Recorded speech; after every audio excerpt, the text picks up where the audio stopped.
Le Venezuela vient de lancer une bombe diplomatique qui pourrait bien faire basculer le monde dans une crise sans précédent. Accompagné par ses alliés, le pays a lancé un cri d'alarme. Si le monde tolère le pillage de ressources et l'exécution de civils en haute mer, alors nous nous dirigeons tout droit vers une confrontation aux proportions imprévisibles. Ce n'est plus seulement une crise diplomatique, c'est l'effondrement pur et simple du droit international. Pour bien comprendre ce qui se joue, il faut remonter quelques mois en arrière. En décembre 2025, une action spectaculaire a mis le feu aux poudres. Les États-Unis ont capturé 2 navires qui transportaient, tenez-vous bien, 4 millions de barils de pétrole vénézuélien. Pour le Venezuela, ce n'est pas une simple application de sanctions, c'est un vol qualifié, un acte de piraterie. Et ce n'est pas un mot lancé en l'air. Les Nations Unies définissent la piraterie comme des actes illégaux de violence et de déprédation commis en haute mer pour des buts personnels. Le Venezuela soutient que ces actions, menées par un État, sont encore plus graves. Ce qu'il faut bien saisir, c'est que cette accusation redéfinit complètement les règles du jeu. On ne parle plus de différends politiques, mais d'actes criminels sur la scène internationale. Imaginez la tension. Une des plus grandes puissances mondiales accusée de se comporter comme un État pirate. Cette saisie de pétrole n'est pas qu'une perte financière. Le Mexique et le Venezuela l'affirment haut et fort. Ce blocus naval ne frappe pas seulement une nation, il déstabilise tous les marchés. Et qui en paie le prix? Les économies les plus vulnérables d'Amérique latine et des Caraïbes. Washington est accusé d'utiliser l'énergie non pas comme une ressource, mais comme un instrument de coercition politique, une arme qui menace la stabilité mondiale. L'idée est simple. En coupant les revenus énergétiques de ses adversaires, Washington espère les mettre à genoux. Mais cette stratégie crée une onde de choc qui se propage bien au-delà de sa cible initiale, affectant des millions de personnes qui n'ont rien à voir avec ce conflit. Le message est clair. L'énergie est devenue un champ de bataille, et les conséquences pourraient être désastreuses pour l'économie mondiale. Au-delà de l'économie, il y a le drame humain. Le Venezuela présente un bilan extrêmement lourd. Les forces américaines auraient perpétré pas moins de 28 attaques armées contre des navires civils vénézuéliens. Ces attaques auraient provoqué la mort de 104 personnes. Pire encore, beaucoup de ces victimes auraient été exécutées sommairement, alors qu'elles étaient en état de naufrage, se trouvant dans une situation de détresse absolue. Si ces faits sont avérés, il s'agit d'une violation flagrante du droit à la vie, un principe fondamental que l'Occident prétend pourtant défendre avec acharnement.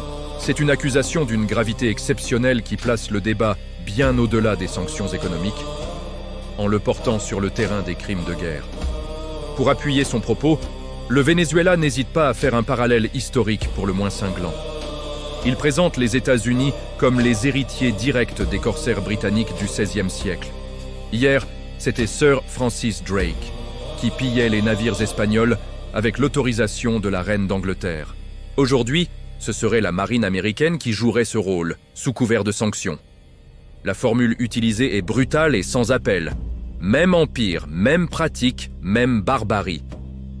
Ce parallèle vise à inscrire les actions actuelles dans une longue histoire de prédation impériale, suggérant que les méthodes n'ont pas changé, seul le drapeau l'a fait. C'est une manière de dire que derrière les discours sur la démocratie et le droit se cache une réalité bien plus sombre, celle de la loi du plus fort. Cette escalade dramatique ne sort pas de nulle part. 3 événements majeurs au cours des 4 derniers mois ont conduit à cette rupture totale. Premièrement, les exécutions extrajudiciaires de travailleurs de la mer, ces marins civils pris pour cible. Deuxièmement, la mise en place d'un blocus aérien et naval quasi total de l'espace Caraïbe, isolant de fait le Venezuela du reste du monde. Et enfin, l'abordage violent et la saisie systématique des cargaisons marchandes, paralysant l'économie du pays. Ces 3 points forment, selon Caracas, un plan délibéré pour asphyxier la nation. Une stratégie qui ne laisse plus aucune place au dialogue. Face à ce que le Venezuela et le Mexique décrivent comme une agression, la riposte s'organise. La mer des Caraïbes, qu'ils appellent désormais le Marstrom, est le poumon vital de ces 2 pays. C'est par ces eaux que passe l'essentiel de leur connexion au monde, de leurs importations et exportations. Une nouvelle loi a été annoncée, visant à protéger ses routes commerciales contre ce qu'il qualifie d'actions prédatrices du gouvernement des États-Unis. L'objectif est clair, défendre leur souveraineté commerciale et leur droit à exister économiquement. Il ne s'agit plus seulement de protester, mais de mettre en place des mesures concrètes pour garantir la sécurité de leurs échanges et affirmer leur droit à commercer librement. Un principe fondamental du droit international qui semble aujourd'hui bafoué. Ce qui frappe dans cette crise, c'est ce que le Venezuela dénonce comme le silence assourdissant des organisations internationales et d'une grande partie de la classe politique mondiale. Face à cette inertie perçue, Caracas a décidé de passer à l'offensive sur le plan juridique et diplomatique. Le pays active désormais tous les mécanismes multilatéraux possibles pour exiger une enquête indépendante et des sanctions contre ces actes. Leur argument est puissant. En défendant leur propre souveraineté, ils estiment aujourd'hui défendre la paix mondiale. Car si une telle piraterie d'État est tolérée, quel pays sera le prochain sur la liste? C'est un appel à la conscience internationale pour préserver un ordre basé sur le droit et non sur la force. Que nous révèle cette situation pour l'année 2026 qui approche à grands pas? Premièrement, un isolationnisme américain de plus en plus agressif. Washington semble prêt à tout pour priver ses adversaires de leurs revenus énergétiques, quitte à rompre avec des siècles de droit maritime international. C'est une stratégie à haut risque qui pourrait isoler les États-Unis eux-mêmes. Deuxièmement, on assiste à la naissance d'une solidarité régionale renforcée. Le Mexique et le Venezuela se présentent comme un bloc uni, les défenseurs de la légalité face à ce qu'ils nomment la barbarie. Cette alliance pourrait bien redessiner les équilibres géopolitiques en Amérique latine. Enfin, et c'est le plus inquiétant, le risque d'une conflagration militaire est bien réel.